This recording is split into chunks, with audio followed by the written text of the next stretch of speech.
Here we are. Here we are. Mike, can I ask you a question? Yeah, man. Did you buy that hat from a targeted Instagram ad? Yeah, totally. I knew it. Totally did. And I knew that everyone else would see it, but I was like, I like it. I like there's it. there's nothing I know it's wrong with fake. you. I know it's such an Instagram ad buy, but I was like, I think it's cool. Yeah. Dude, I tapped the number of times. I'll just say one of our advertisers was telling me how many times you need to go to a website for their product, like the average amount of times that it takes. And it's, it's like wild number of times. It's like 9 or 10 times or something. I feel like I'm at like number 6 on that specific hat. For me, it serves it up to me all the time. All the time. Is it, to Non-stop. make sure that it's the one that I've been seeing too, is it from that tattoo brand? The like indestructible? Oh, I didn't know it was tattoo, but yeah, I it's didn't know either. they're indestructible here. Because there it is. It's on the. We're all being there it is. targeted. Yeah, 100%. Wow. 100%. And I knew it. And it wasn't like I was fooled. No. It wasn't like I went in blind. It was like, I know what they're doing. They have succeeded. I like this hat. I'm going to get it. I've had multiple conversations about buying that hat with different Yeah. people. And I love their stuff. Yeah, It's it's all nice. like American traditional tattoo oriented. Oh, is that what it is? I didn't know the brand. Obviously, they know the number of hats that I click on. They see my fucking web history and they know I'm an easy mark. Is That this is so- your first Instagram purchase, Mike? Oh, it can't It can't be. It simply couldn't be. An avid app shopper? You are? No, I mean, sometimes you're just like, that's good. Yeah. It's a good product. If it wasn't good, then I wouldn't be like swayed by by an ad. I'm not just buying any ad. I'm not like, yeah, Right. give it to me. Well, Spike, Serve I it feel up. like you're always buying a shirt or a hat every week. So that, like, if you were doing this, it wouldn't surprise me. But Mike strikes me as the guy who would be against Yeah, generally. all. But I like the color. I like that it's like an Eagles hat, but it's definitely not an Eagles hat. Yep. It's so funny. versatile, and I like that it's what's it called? Corduroy. Yep. The vintage T-shirt places are just like fucking drooling over my Instagram to serve me fucking ads. All right. Well, now that we've done a fucking 2.5 minute ad for the fucking hat, not only did they get you to buy the hat, we did a fucking free ad for them. Congrats to them. They should get them. It feels like something they should sell like Kinetic. Yeah. Anyway. Make like loosely bootleg. Like logos that aren't quite logos. That could pass as like, oh, that's just a cool hat with an animal on it. Mm-hmm. Or a 7 and a 6 on it. Or whatever. Yeah. The rights, excuse me. Woo. Start over. Doesn't I'm count. gonna start over. Let me get a little seltzer here. So We got And then stuff a to talk about in this podcast. So this I know. Then a little This is stateside vodka soda. Hold on. it might not be August anymore. Hold on. All of a sudden. Ooh, yeah. I don't know. Well, it depends. Hold on. All right. There we go. The Rights to Ricky Sanchez podcast is presented by DraftKings Sportsbook. Sign up for DraftKings Sportsbook by using promo code RTRS and brought to you by MortgageCS. Become a MortgageCS Ricky VIP at mortgagecs.com/Ricky. Adam Ksebe, the official realtor of the process at processrealtor.com. And Stateside Urban Craft Vodka, the official sponsor of the Corner 3 newsletter with Zoe, statesidevodka.com. On the show today, the Sixers add another boat. But the problem could be that Doc Rivers once sunk an entire crew because of his commitment to this one boat. Furkan Korkmaz becomes a boat and gets in a fight. Delco steals the spotlight of a new NBA-focused documentary. And a visit from Scott O'Neill. I remind you to sign up for our Bark in the Park team. It is October 22nd at Rose Tree Park to support the Providence Animal Center. Thank you to our sponsors, MortgageCS, Ella Pavorsky, Body Bio, Briggs Auction, and DraftKings, who are all supporters. If you join the team and raise at least $50, you're going to get the Bark in the Park Ricky t-shirt designed by Todd Purse. And of course, you'll feel good about yourself because you will support the Providence Animal Center. You can join right on our website at rightstrickysanchez.com. I did mention Stateside Urban Craft Vodka. I am just enjoying, look, I have all of the products here. Regular Stateside Vodka in the rocks glass here, but also, what's this thing called? It's the Yeti. It's the Surfside Yeti. What is the name of this Yeti thing? Keeps your drink cold. They sell it on the Stateside website. Anyway, it'll keep your Surfside iced tea and vodka cold, or your Stateside vodka soda. I have the orange here. It comes in 4 flavors. It is just vodka and seltzer and real fruit juice with no added sugar. And of course, the Surfside iced tea and vodka is wonderful as well. StatesideVodka.com. And a serious note, very serious note, Jonathan Tjarks, who you probably know, if you know him, as a basketball writer for The Ringer, last year was diagnosed with stage 4 cancer. His wife has been keeping up on a Caringbridge site, adding journal entries and whatnot. And there was a very sad one last week. Tjarks is, I think, 35. His wife is 34, and they have a very small child. And the update this week was that he was going home for hospice care because there were more tumors and it became too much to fight. There is a GoFundMe for Tjarks on our Twitter. We'll put it on our Twitter. We'll put it in the notes for this podcast. We'll also put it in the chat for YouTube and Twitch, a fundraiser for his family for GoFundMe. Tjarks is a great writer, and his family, as his wife at least, who has written on the Caringbridge site, has handled this entire thing with an incredible amount of grace. And the update this week was just like, it was crushing. It was extremely sad. One of the saddest things I've ever read. Yeah, I mean, just terrible. And I feel so much for Jonathan and his family and his son, and his wife. And if you can spare anything for the GoFundMe, they would appreciate it. It just crossed $100,000 today, which is amazing. So if you're listening and you have supported, thank you. And if you can support, please do. Without any further ado, Amos and the chef.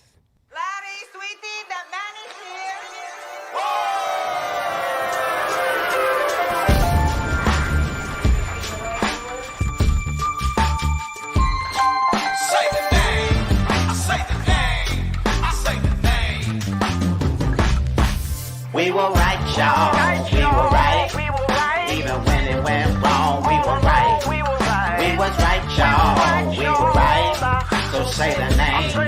Say the name. We were right, y'all. We were right. Even when it went wrong, we were right. We were right, y'all. We were right. So say the name. Say the name. Say the name.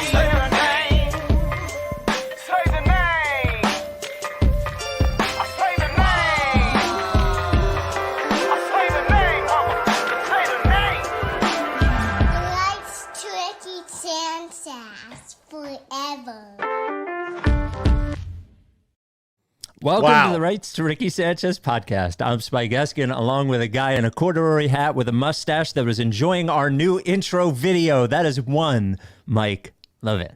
Wow. Wow. CJ. Yeah. He's growing Bringing the mustache back. I'm going to have to think about, there's a lot of shots that interesting cuts, interesting inclusions. It's a very fight-focused intro, I will say. And extremely ready to just get into a brawl. All the best Sixers angry moments of over the years, and various Peacemaker, and then obviously the Pompey moist hand. It's hard to distill it down into what you did, but I think it's great. It could have been 45 minutes longer, but that was great. Another excuse to check out the video on YouTube, Twitch, or Spotify. Well, look, Mike, it seems as if your proclamation that there would be here's another word I can't remember. Condense? What's the word? The trade? Now I'm forgetting it. Fuck. What did I say? What's the word? It's a something trade. The word isn't condense. What the fuck is No, but now that's the only word I can think of. It's the only word I know now. CJ, what is the word? What are we saying? CJ, you have to know. Compensatory? No. No? Fuck out of here. Comments. Somebody. Consolidation. Consolidation. That was it. In the comments. There it is. So it seems as trade. if that's it. I've been saying it for like 3 months, and now couldn't even. Finally, it's coming. It's coming. And I it can't looks even like it's coming. It looks like it's coming. In any case, the Sixers, in a lot of ways, a familiar move, but maybe a slightly unfamiliar situation that brings a familiar fear. The Sixers signed Montrezl Harrell to a 2-year deal. The first year is a minimum contract. Second year is a player option, also for a minimum. Montrezl Harrell, you may know as a former Sixth Man of the Year, is a pick-and-roll dunk machine who gets played off the court in the playoffs defensively, unless, of course, the coach is Doc Rivers, who sticks with them so long that you blow a 3-1 lead. So, I would say that objectively, and we'll get to the consolidation trade thing in a second, we would all agree that he is a valuable player in the regular season, especially with James Harden.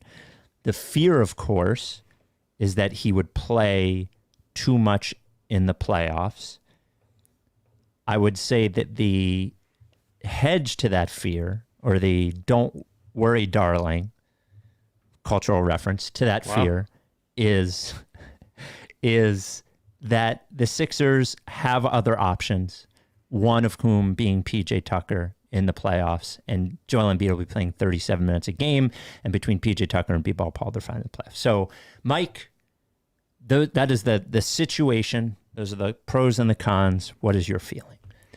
Yeah, there's a lot of good articles by the usual suspects, including our own Sixers Adam, which all said variations of the same thing. Mm-hmm.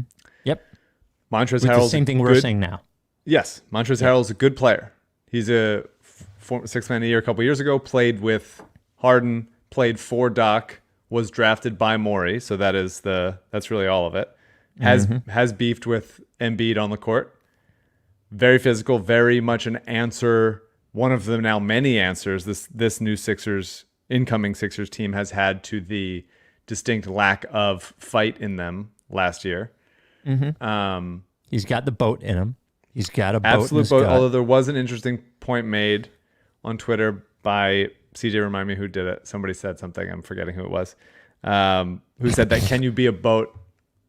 Can you be a dog while not being good on defense?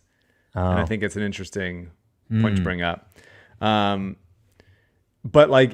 good regular season player. The word innings eater has been brought up. Yep. They talk about innings eater in sports other than basketball, other than baseball. Yep. But you don't talk about it in real life that much.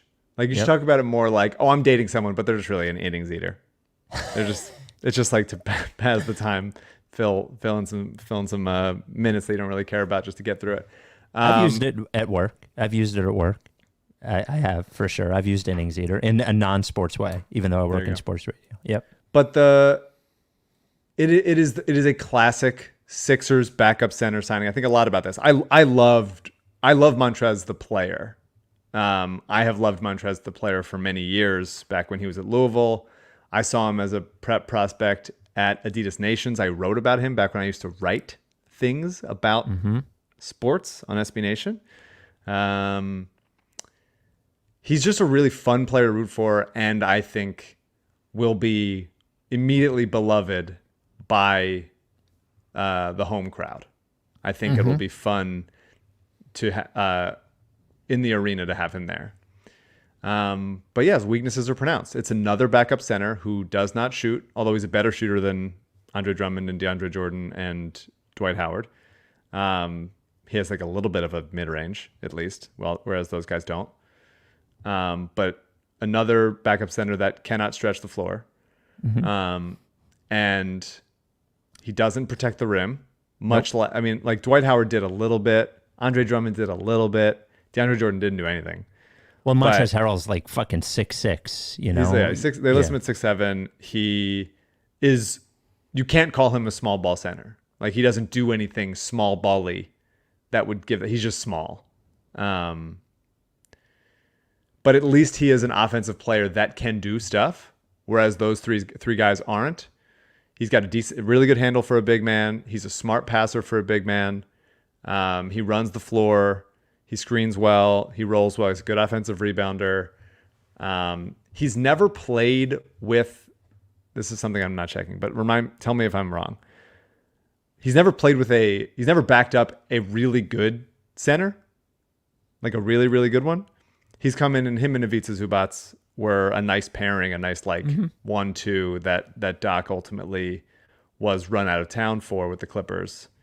Rich Hoffman linked to a Jovan Buha article in The Athletic, where listing Doc's decision to stick with Trez over Zubac too often in that Nuggets series from a couple years ago in the bubble, I think, was one of the reasons that the organization ended up going away from him. Obviously, that's not unfamiliar to us as a fan base that has watched Doc Rivers be stubborn and play guys who are not as good.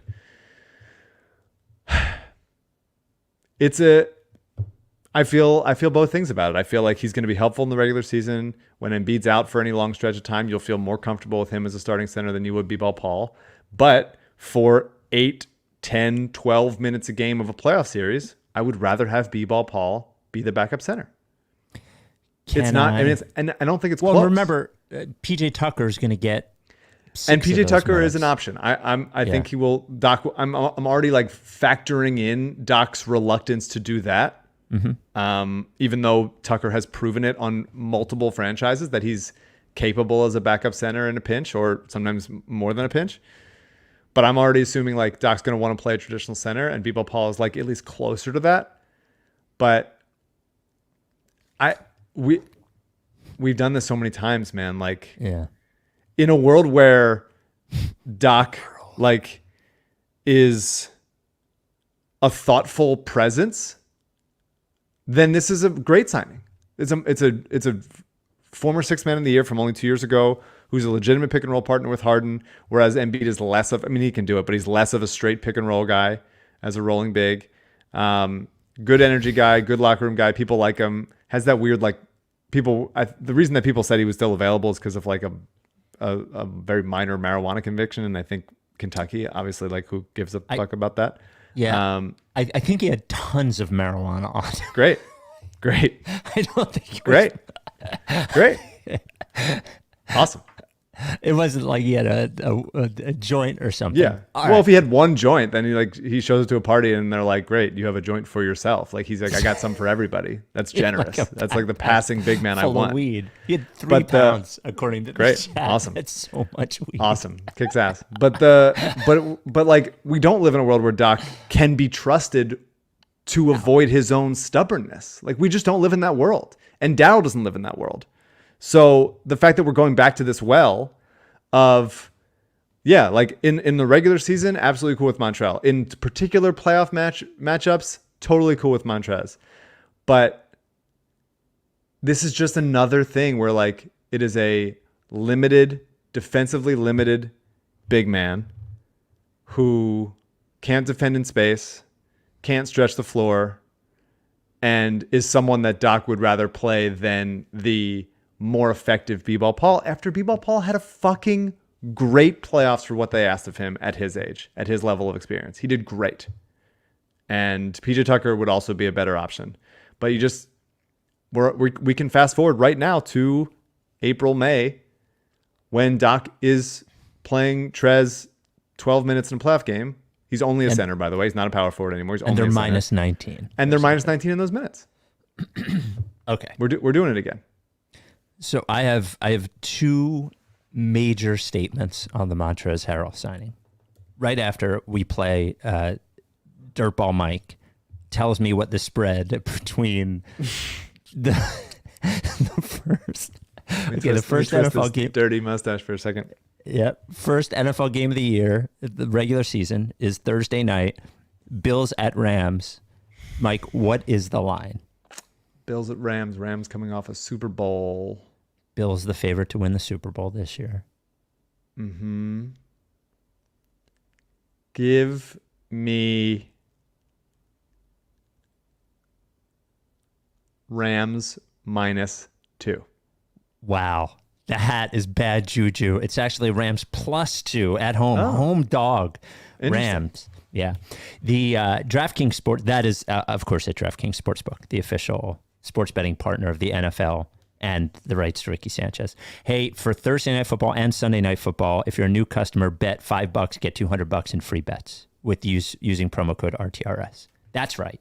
RTRS. And as an added bonus for week 1, everyone can experience the thrill of DraftKings early win promotion. Bet on an NFL team to win. If your team leans by 10 at any point during the game, you get paid instantly, even if the team loses.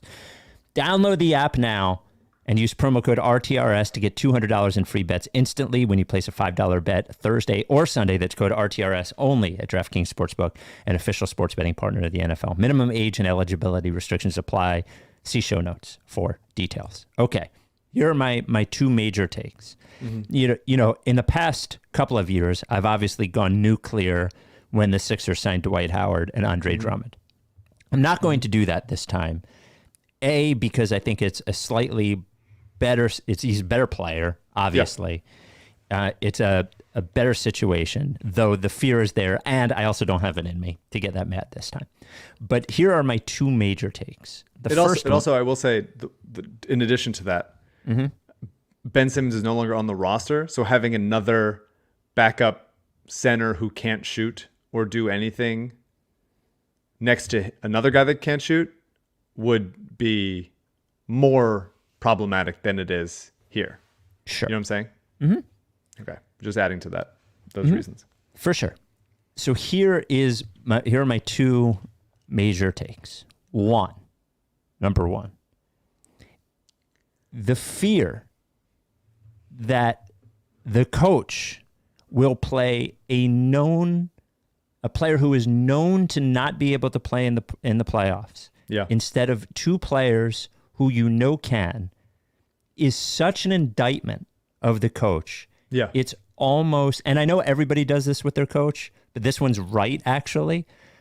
It is such an enormous... Provably over and over again. Yes. Provably right. And by the way, he's he's blown more 3-1 leads in the playoffs than any coach in NBA history. So it is an enormous indictment on the coach. Enormous, huge indictment on the coach. Just disgrace. Like the fact that everyone's reaction was exactly the same tells you, okay. And Matt Carey had it off of that. Matt Carey, I'll let you get back to it. But just Matt Carey had a really, I always like Matt's opinions. I think he really has a good handle on things a lot, as like a balanced look at things, but still a sick fuck like us. His is like, this is more of a Doc question than a Montrez signing question. Sure. But especially you can't minimum. Yeah, but you just can't be Daryl and close your eyes to that. Like you can't just be like, I deal with the roster on the one side and then like I turn around and see who the coach is. I'm like, oh shit, right. Like you have to be operating and signing guys, knowing who your head coach is and knowing what the end to this movie is going to be. So like it's obviously a Doc thing, but I think it's also a Daryl thing because Daryl has made this choice despite repeatedly knowing who the coach is and at least for now a couple seasons backing up that coach. I have said this a couple of times, and I do think I don't disagree with you, and I'm not absolving him. I'm not absolving Morey, for sure. But it is fair to remember that Doc Rivers was hired before Daryl Morey. Of course. And in the introductory press conference to Doc Rivers, it was noted specifically that he would have player personnel influence and his role was more than just a coach. Mm-hmm. And for Morey to come in at, like, it's a very delicate situation, I believe, in a lot of ways. And I think,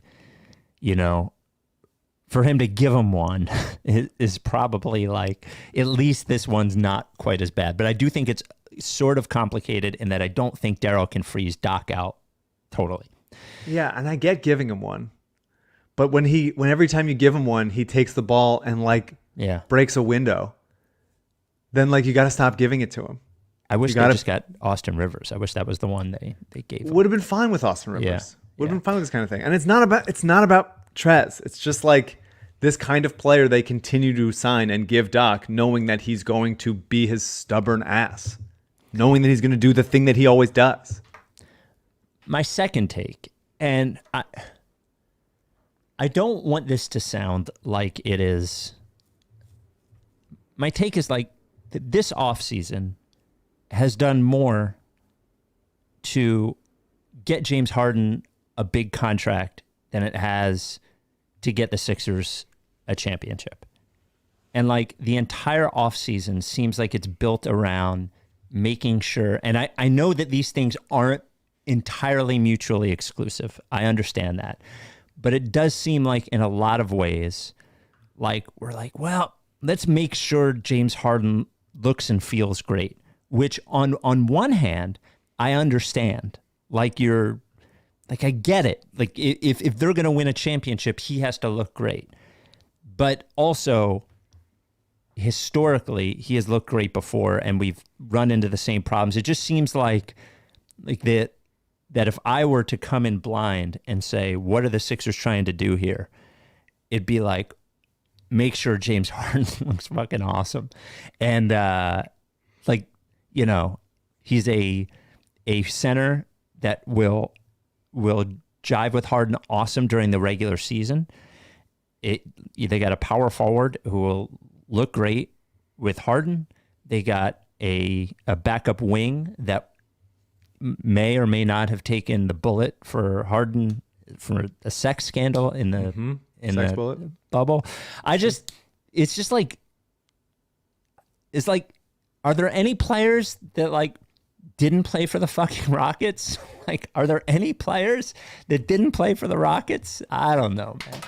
I don't know. Yeah. I'm fine with the signing. I just like Doc Rivers is a fraud. I can't wait till we drive him crazy by cheering for Brett Brown at the fucking fly the process. And I'm fine with Montrezl Harrell being on the team. And Trez is good. It's important to say that Trez is good. He's definitely good. Absolutely good. He's a way better offensive player than has ever backed up Joel Embiid. Ever. In his life. Montrezl Harrell is the best backup to Joel Embiid ever. Not counting Horford. Let's better. say Horford was a starter. Yeah. Horford's better.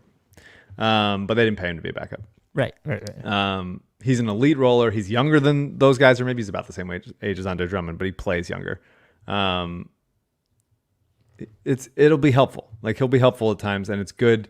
It's cool that like they're not just trying to do, hey, here's a just stiffer version of Embiid. Like Montrez at least has a good skill set that will be useful and able to be weaponized. And whether it's Harden or Maxey or maybe Shake, running some like backup point guard minutes or second unit point guard minutes when Embiid's off the floor, like there's bread and butter stuff for them to go to. And there wasn't with Drummond or Dwight, or definitely not DeAndre. Yeah. So it'll be helpful. But I don't know, man. I like the Darryl part of it. Absolutely, as far as like the front office ecosystem and the hiring Doc before him, that is all valid for sure.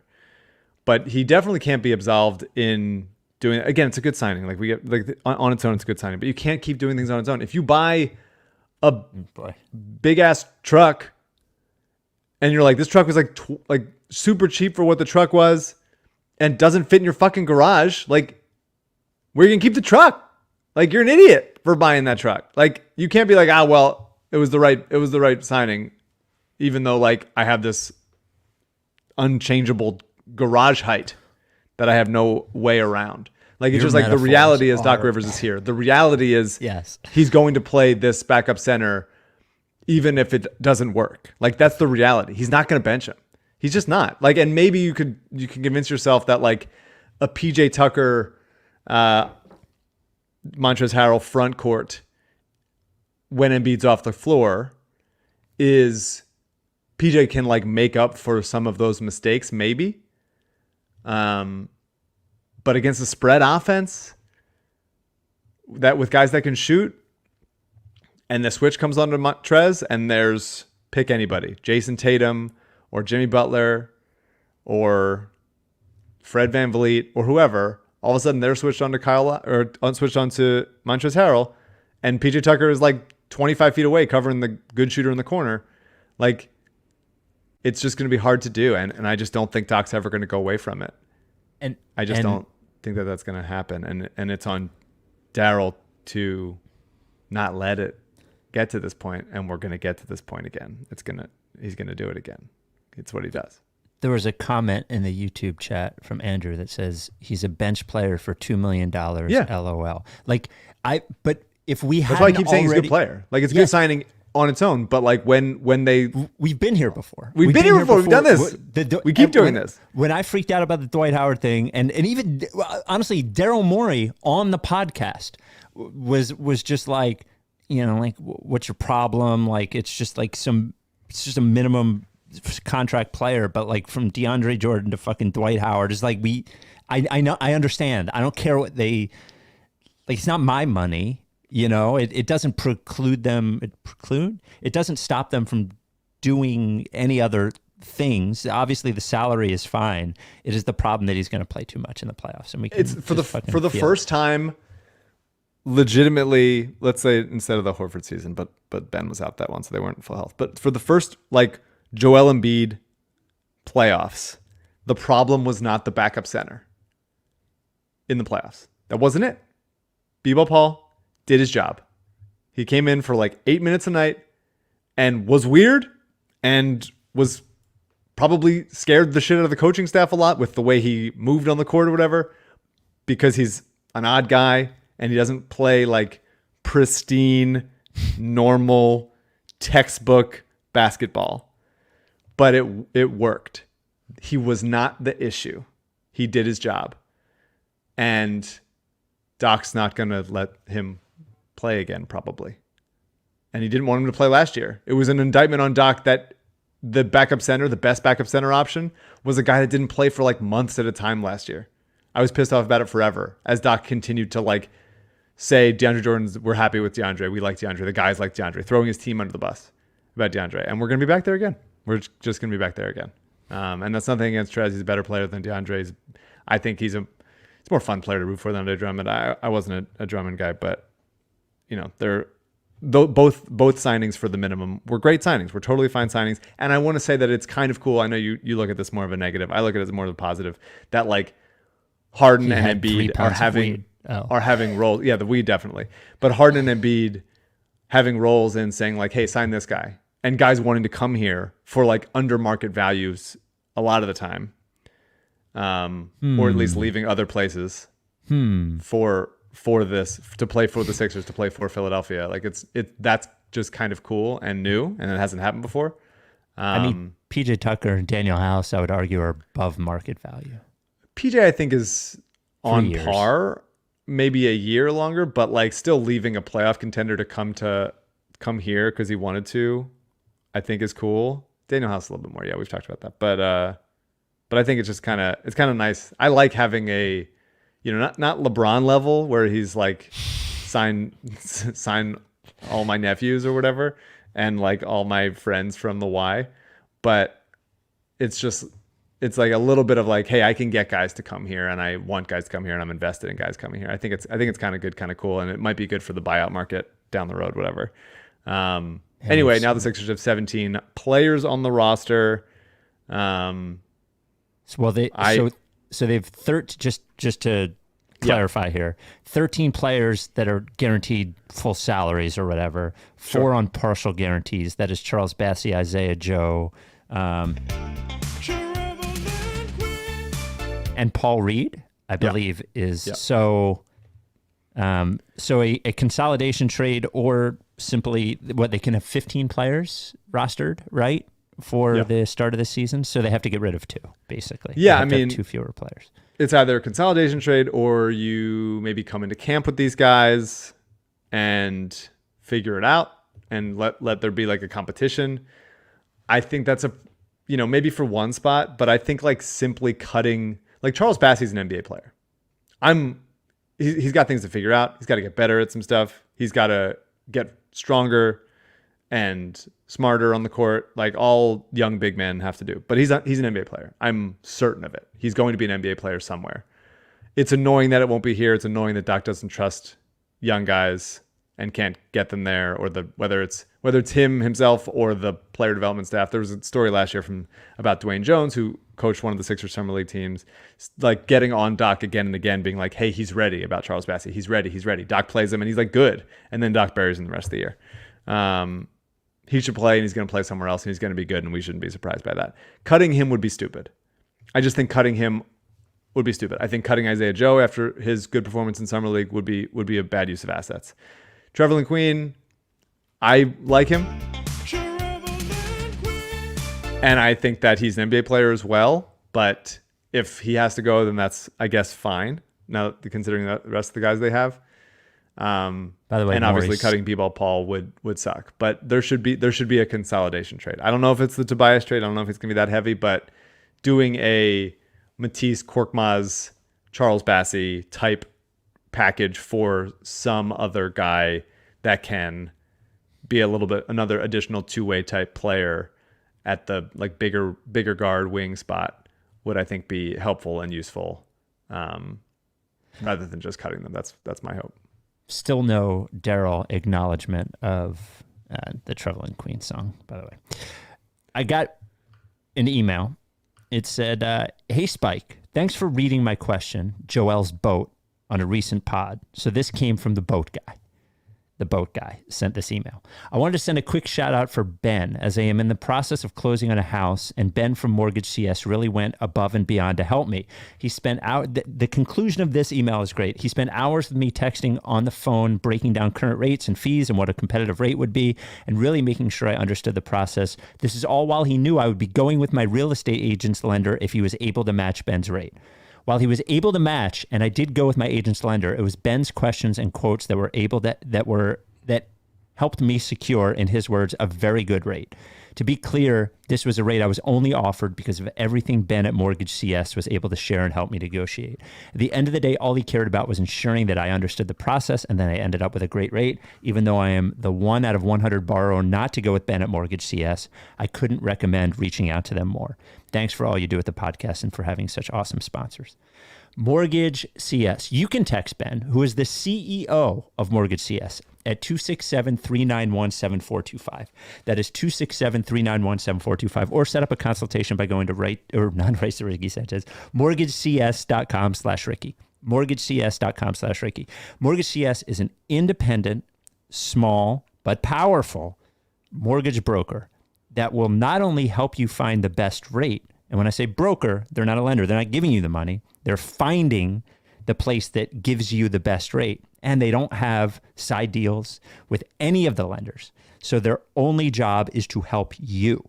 And like the emailer, they're committed to helping you, whether you end up going with them or not. They just want you to feel better and want you to understand the mortgage process better than you do now.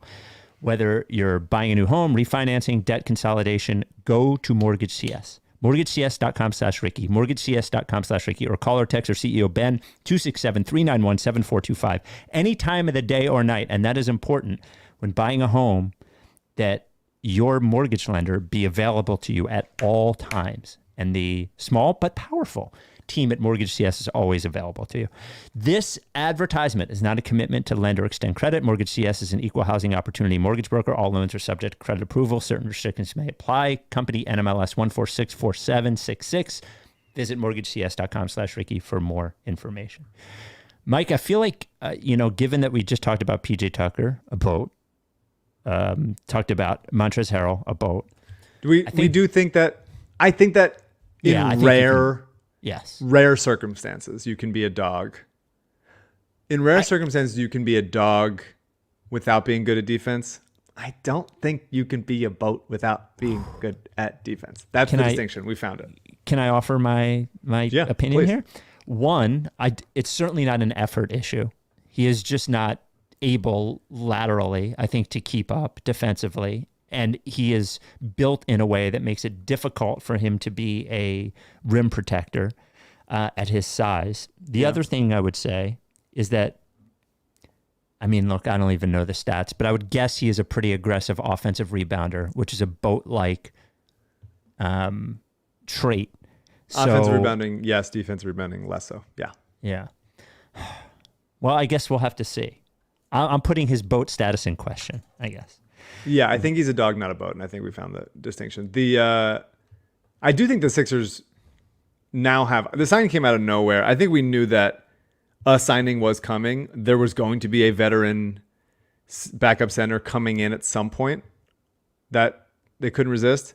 The fact that he's like this good for this little money means he's going to play. Like, honestly, if it was someone worse, like, you just can't imagine this, like, Doc benching him for any length of time. Like, I just can't imagine it at all. And the wrong matchup. Like, if they play the fucking, name a team. If they play the Wizards in the first round somehow and the 8th seed, it's not going to happen. But, like, just say that, then, like, fine. Trez can play. Congrats. You're playing. You get your 10 minutes. Great. But in other matchups, like, he has to be benched for the entire game. And I don't trust Doc to do it. I will say I do think that this is the deepest Sixers team that they've had of my lifetime. Since the lifetime. Since like the good 80s, early 90s teams. Yeah. I think that they're like deep. We'll see what the consolidation trade looks like, but if it happens. When like Korkmaz, Isaiah Joe, and one of the guys that doesn't, if they get cut, like are like the 13th, 14th, 15th roster spot, like that's a pretty deep situation. And I want to see what comes of it. Maybe it's finally your Terrence Ross moment. My Terrence Ross moment. It's our Terrence Ross moment. Yeah, it's everyone's Terrence Ross moment. But you called for it last week. But it'd be interesting. That'd be interesting. But I think, I mean, like, I don't know. Right now, George Niang is their 11th man. Korkmaz 13th. Like, Paul Reed, who played successful playoff minutes, is the 12th man, kind of. Like, just look at the roster. Like, it's better to have better players. And if guys go down, the Sixers are in better shape than they had been previously. 42 minutes on Montrezl Harrell. Well, it's better than, I guess, we did probably 22 minutes. Oh my God. On CJ's this fucking... is manna from heaven. Yeah, let's talk. Bro, we're going to talk at some point, maybe next week, we're going to talk about there's an untold documentary about the Tim Donaghy thing. No, we got other things to talk about. I know, but I put it in the rundown. So we're I'm moving it. I'm kicking it. Okay. I'm kicking it to next week. Okay. We got the Korkmaz thing. That's huge stuff. Yes. Well, I'm trying to get to it. But I'm saying you should watch the Tim Donaghy documentary because we'll talk about it next week. And it's good and it's fun. Are we going to be able to talk about it next week? We have friggin' a guest all right, on at some point in the next week or two, we'll talk about it. So watch it at your leisure. Watch the Tim Donaghy. It's called Operation Flagrant Foul. It's on Netflix. Such an awful name. Not of the documentary because that was the name of the like FBI thing. Right. It's just like, everybody's such a fucking dork. There's one guy in the documentary who's not a massive dork. Just a tease. There's one guy in the documentary who's not a massive dork. By the way, I texted Amos and I said, I don't know that you and Mutlu would be able to survive the hoagie mouth in this documentary. I said, if you two watch this, that might be the end of you two. You're Amos is skating on the edge of reality anyway with hoagie mouth. I think if he sees this. Okay. So anyway, it's good and it's fun and funny and interesting. So watch it. And infuriating in some way. Watch it over the next couple weeks. Could have gotten more sleep last night. I knew it. It was good though. You liked it. I was fine. Yes, for sure. Okay, we'll talk about it. Just that is the homework. Watch Operation Flagrant Foul. Untold. Fucking dork cops. Get over yourself. Jesus Christ. Right. So Operation Slam Dunk.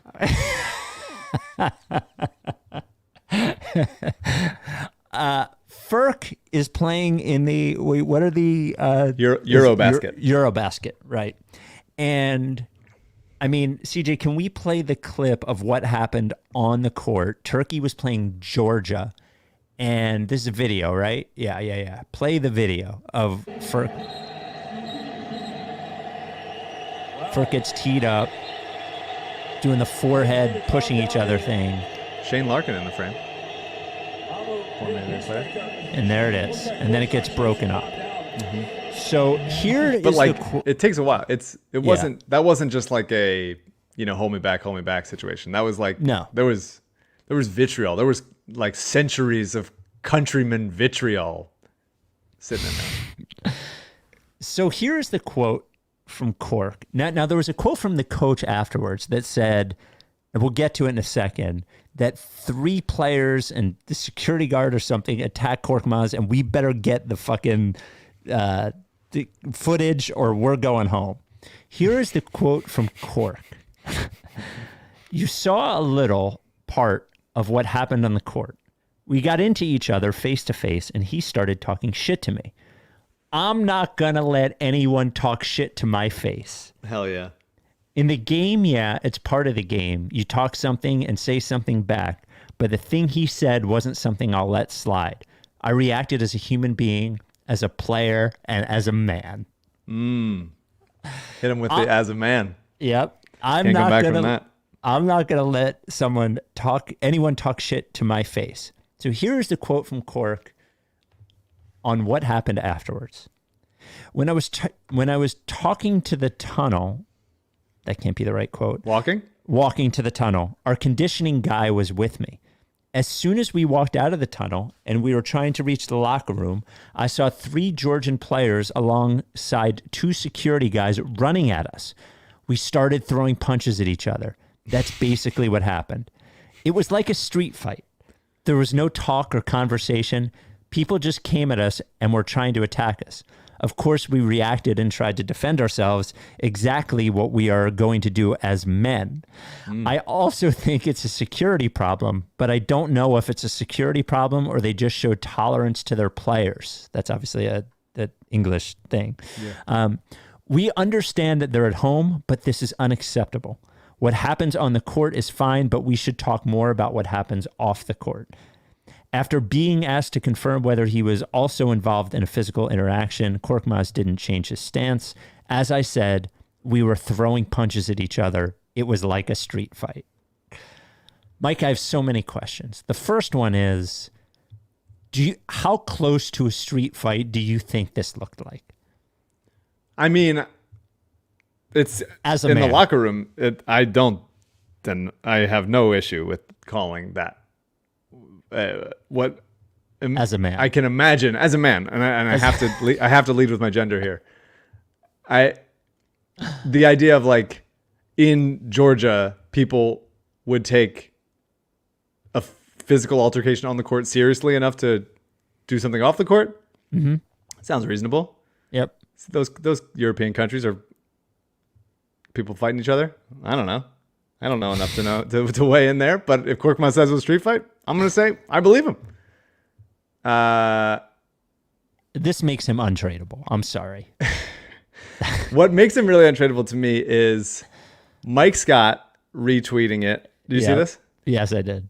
With 2 emojis. Mike Scott, obviously, who wore a Washington football team jersey to an Eagles game and got into a fight with an Eagles fan. And then Philly fans backed up Mike Scott, which is great. Mike Scott reposting it with, like, what would you say? Like a emotional emoji? Emotional, like in pride? Crying like I'm so proud of him. Crying emoji. like I'm proud of you, and then a big smile, which I think is great. I love that for everybody involved, that Mike is still weighing in, that Mike likes Korkmaz, that Mike's proud of Korkmaz for getting into this and having his back. Korkmaz standing tall, all that stuff, very good. And then George Niang tweeting like, "Hey, are you good, man? Like, do you need us to come out there and help?"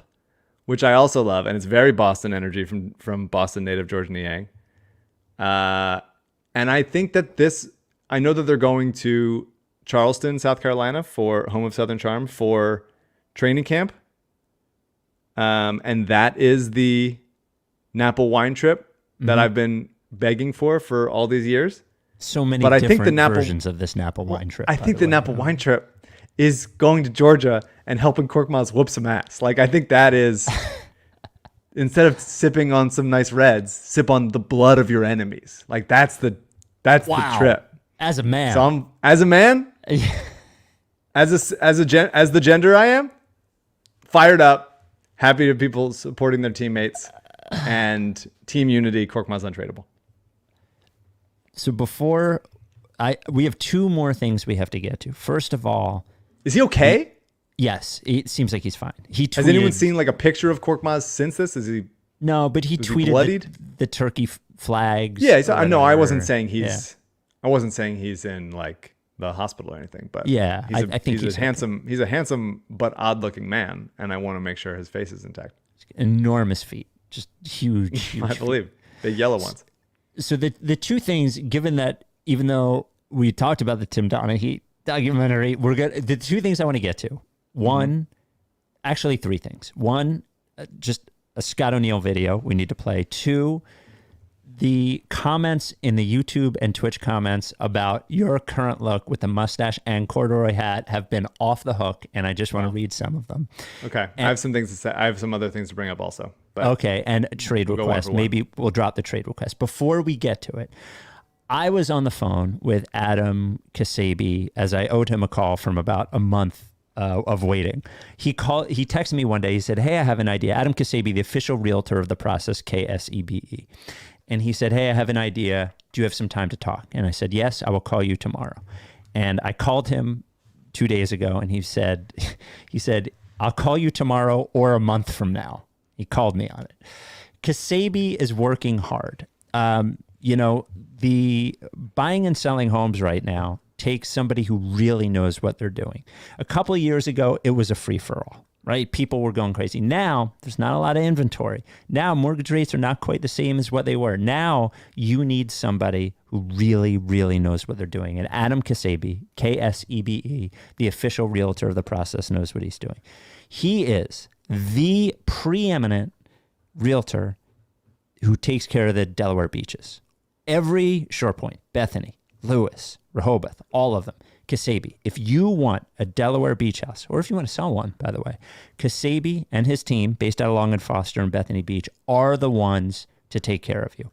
As well, they have Newcastle County, all of Delaware covered, all of Maryland covered. So if you want to buy or sell a house, specifically at the beaches, but anywhere Delaware, anywhere Maryland, Ksebe has got you. He is a fucking pro. Puts in the time, puts in the work, communicates. He's the best. But also, if you're in New York or New Jersey or PA, he can't buy or sell you a house. He can't help you buy or sell a house, but he can find the right realtor for you. He will interview realtors until he finds you the absolute right one, and he will connect you. I'm telling you, if you need a home, this is your guy. 302-864-8643. 302-864-8643. That is his direct cell. Call him or text him right now or email him, adam@processrealtor.com. That's adam@processrealtor.com. Mike, before we get to your thing, I wanted to get to this video that we were passed along on Instagram of Scott O'Neil giving some advice for life I thought you would enjoy. Here we go. I have a formula for mental health. And it's you do something for your mind, something for your body, and something for your soul every day. You get the right amount of sleep, you practice gratitude, and you be where your feet are, meaning you put your phone down and get your head up. There it is. I have a formula for mental health. This formula for mental health. Formula for he's solved email. He solved mental health. Is this his? What is it? What am I looking at? Is this his podcast? No, it's a tick. Is it Instagram? It's an Instagram reel. CJ, I can't read it. Is he a guest on this, or is this him? It is. No, I think he's a guest. The page is called the Mindset Verse. And the Mindset on Verse. The suggested content, it is just a bunch of inspirational content for your mindset. And it's in the universe. Yeah. So I want to give first of all, I want to thank. Verse. Yeah, Mindset Verse. Mindset Verse. What is that riffing off of? Universe? Metaverse? Like mindset, I get. Set verse. Metaverse? Is it a riff off of Metaverse? People say Metaverse. It would be closer to Metaverse than anything else. So thanks to Jesse for sending us that. And by the way, thanks to Matt who sent us the James Ennis video on Instagram. I didn't give him credit for it the other day. I didn't know if he wanted the credit, but he did. Scott O'Neil becoming like bringing up his own branding and being like a guru now. Like, is that who he wants to? He's a guru. Like he went from like CJ, CEO of the Sixers and of like the Devils, and wasn't he in the Knicks before that? Like and with the NBA, he was with and MSG. with the NBA, and now with he's the just NBA. like going on podcasts and being a guru and talking about like being mindful. Like that's what we're doing now. Scott O'Neal, Be where your like he's feet are. gonna start like he's gonna come up with like a fake juice that like you sprinkle some shit in there and you can like fully be where your feet are. Like is he gonna do an MLM? Like what is going on? Scott, Talk. just be a business guy. No. Just do business. Don't As a become a grifter for this bad pun. I don't get CJ it. Platt. But I do want to say, mental health. no, I don't want your formula. I don't want your formula. He's gonna flip it. He's gonna be like, I have baby formula for mental health. So here's how you mental health. You feed your baby my baby juice, and they'll be good. I do want to say, one of my bits of news is there's a podcast that Alyssa listens to called Sexy Unique Podcast. Like you probably haven't heard of it, right? It's something for your soul every day. You get the right amount of sleep. Important. You practice Spike, have you gratitude. heard Sexy Unique Podcast? Have you heard of that? I have not. I've not. It's Who a- hosts it? What is it? It's a reality show podcast. Well, of course not. Mostly Bravo stuff. Okay. They do podcasts about every. So it's very funny. They do a podcast about Real Housewives of Beverly Hills, and one of the Real Housewives of Beverly Hills sued them for Sued talking, the podcast? Sued the podcast For talking shit? For basically talking shit. There was like a TikTok video that they made or something like that, and they were like cease and desist, forced to like no. take it down and stuff. Oh, but no. it's funny, and their reaction to it is funny. But I just thought about like all the Sixers all I have over a the formula years for mental deciding to sue us. I didn't do that. CJ did it, by the way. And thinking about, well, like- Doc Rivers, as soon as he fucking leaves, is going to launch the largest lawsuit ever launched into a podcast. Yeah. So I just want a blanket apology to anyone thinking about suing me. Not that like they have any grounds to stand on, but like we're all busy. We're too busy to sue each other. But that one housewife suing them, I thought was very funny and dark, and they handled it in a funny way. And so I just wanted to bring that to the attention that like I didn't consider that the Sixers could sue us for our bad taste. I didn't consider it, and I probably should have operated more that could have happened, because they're obviously all significantly more wealthy than I am. Color and Star could sue us. Well, and that's the other thing. Speaking of Color Star, there's a good Spinsters episode. Our friends Haley O'Shaughnessy and Jordan Liggins had a Spinsters episode about the Color Star Sir Lucas Capetian scandal with defector media writer Maitri Anantharaman, who wrote the piece with Dan McQuaid, right? Yes. That initially broke it. And can you believe that was less than a year ago that happened? Can you believe Oh my that God, was it last seems 100 season? years ago. Yeah, it seems like 100 years ago. Thousands of years ago. The Sixers have obviously, they run through some of the like more strange scandals, and everyone listening to this podcast knows all the scandals in the Sixers one. But like the fact that they partnered with a fake company in a metaverse that doesn't have a metaverse, that used to be concrete, and all the fake names that they came up with that felt like they were CGI generated from like a Japanese American baseball game. Just an incredible story for them to happen, and for us to all just be like, that was really funny, that was incredibly bizarre, and now we just move on because the Sixers are run by some people. Something about the Sixers draws the strangest things, and for that to be real.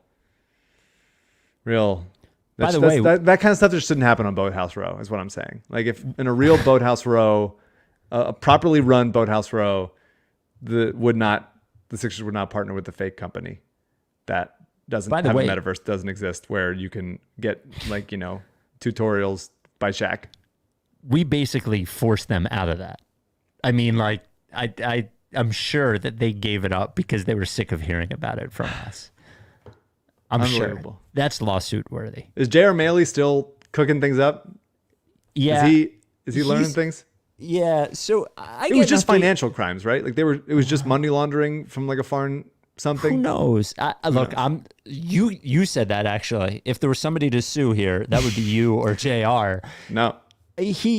Every once in a while, JR will text me. It hasn't been a while. He goes, "Hey, I may have uncovered a little bit more," and I'm like, "Bro, do not put that in my phone. I don't want it in my phone. I'm out. Sixers are done. I'm out. is I don't care anymore. I don't want it in my phone. It was like when that movie came out with the two guys about the comedy about like North Korea, and North Korea was like, don't watch this movie. And I was like, all right, fuck, I'm not watching it. The interview. I was working at Sony when that happened. We were doing this podcast when that happened, which is how long we've been doing this podcast. Me and Alyssa's information got leaked in that data breach. Oh, really? And Randall Park played, who's an actor on Fresh Off the Boat, and also Young Rock, which I'm a writer on, played the dictator character based on, I think it was Kim Jong-un at that point. Yeah. I think it was Kim Jong-un. And yeah, that was weird. Randall had to have like security for a couple of years because he was freaked out. So before we get to this trade suggested in the email, Mike really has it going on today. As we discussed, I mean, this was in the filter in. He was the first one of me, CJ, and Mike to end up with this hat that we've all been served on Instagram 100 times. Yeah. I'm jealous that Mike ended up. But between the corduroy eagle hat and the mustache, there have been some comments. I just want to read some of them. Here we go. Mike one mullet away from Adam Morrison. Mike giving off dad vibes. Mike looking like he's straight out of North Philly. Mike channeling his inner great Santini. Mike's mustache is looking so good. Holy mustache Batman. Wait, hold on. There's some good ones. Mike channeling Spike with a slightly too large hat. Can someone tell me when Seamus Clancy started filling in for Mike? Not bad. Here's these are my two favorite. Mike looking like Chester the Molester. And Mike looking like he's headed to a Wonder Years concert, which is a good one as well. Sure. Shout out Wonder Years new album. Yeah. And I think that Mike, that hat is crispy son. There you go. I think that's a compliment, right? Yeah. And I think that's it. So here's the trade. Writes to RickySanchez@gmail.com, writes to RickySanchez@gmail.com, or leave us a voicemail at 833-LickFace. This comes from Sheil, not Kapadia. Yeah, a different Sheil. Here's the trade. It is the Sixers give up Furkan Korkmaz, Shake Milton, and Tobias Harris. They receive Mike Conley and Bojan Bogdanovic. The Jazz get Buddy Hield, Furkan Korkmaz, and Shake Milton. And the Pacers get Tobias Harris. Now, I can't figure out why the Jazz would do that. So Sheil says Utah does it because they get younger and theoretically worse in a year they're clearly tanking. Indiana does it because Tobias and Indiana are on exactly the same page of mediocrity. Plus Tobias is one less year than Buddy. Sixers do it for obvious reasons, but none greater than avoiding a lineup with PJ and Tobias trying to play power forward at the same time. It's a good idea. There's no way they're getting Mike Conley and Bojan Bogdanovic for no first-round picks. Yeah, they have to throw first. I mean, we talked about this in the last podcast. That was one of the Tobias consolidation trades that I've considered for in the Utah fire sale. An non-basketball question from Jarom Heaps was the name that I was thinking about in the Color Star saga. Do you remember Jarom Heaps? Sir Lucas Capetian got a lot for having a Harvard degree. I would recommend the Spincers podcast. It all the fun memories of 9 months ago, which feels like so much longer. Why are they bringing up now? It's just, I guess, off season. The same reason we're talking about. It's August CJ for everybody. Drinking baby. wine, right? It's August for everybody. But I mean, like, look, it was one of those stories in the same way that like Derek is waiting to write his process book until it's like fully finished and ready to, and like everyone will talk. Like it's a little bit. You need to have a little breath for something. And the non-basketball question from Sheil: how much cheaper do electric cars need to be before you each buy one? I've always loved hybrids and would really love to have a Tesla, but not at those prices. The Hyundai dealership I do commercial. I've had a relationship for several years with that advertises on WIP. Hyundai sells an Ioniq, and people are like people fucking, losing it for the Ioniq.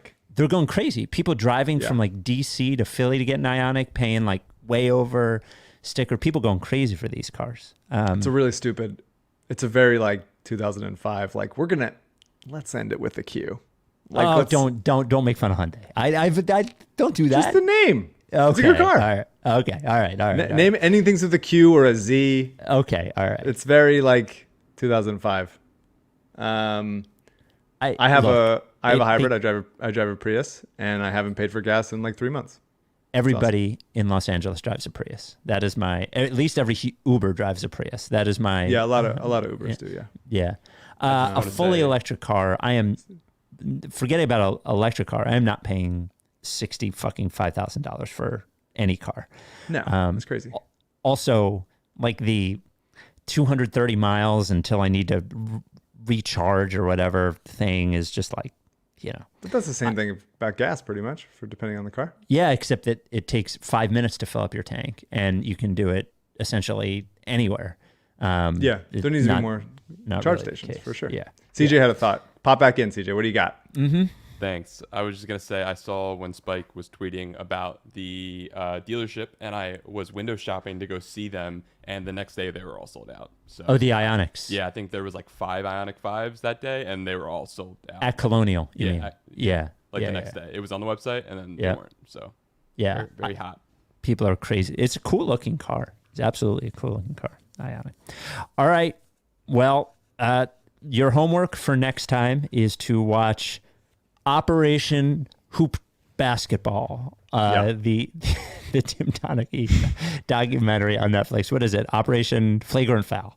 Operation Primetime Passy Shooty Donkey. We got it. I will not be here this weekend.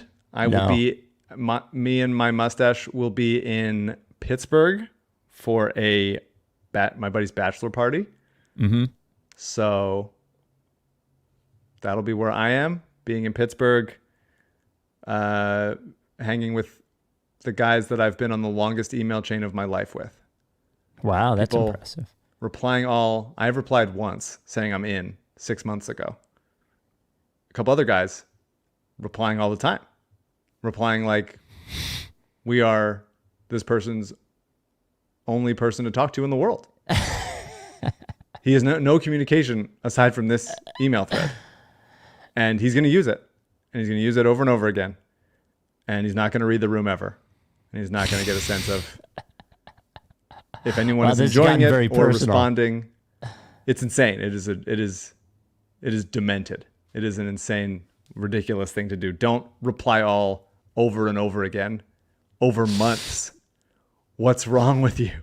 But that'll be fun. So I'll be doing that. And I will be enjoying some WNBA basketball. Chelsea Gray kicks ass. That series was great. So if you're missing basketball, which I am, NBA basketball, WNBA playoffs have been great. That's very good. So, but I'll be in Pittsburgh. So whoever you have on will just have to grow a mustache and get be a sick fuck like me.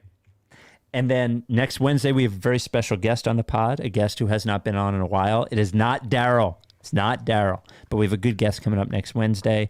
And a final note, once again, if you skip past the first part of the pod, but you hang around here through all this, once again, please, if you have the means to donate to the Jonathan Sharks GoFundMe for his family, his wife, his son, Sharks in hospice care now after being diagnosed with stage 4 cancer last year. The GoFundMe will be in the comments or in the description of this pod. Sharks was, as you probably know him, as a writer for The Ringer or Mavs Moneyball prior to that.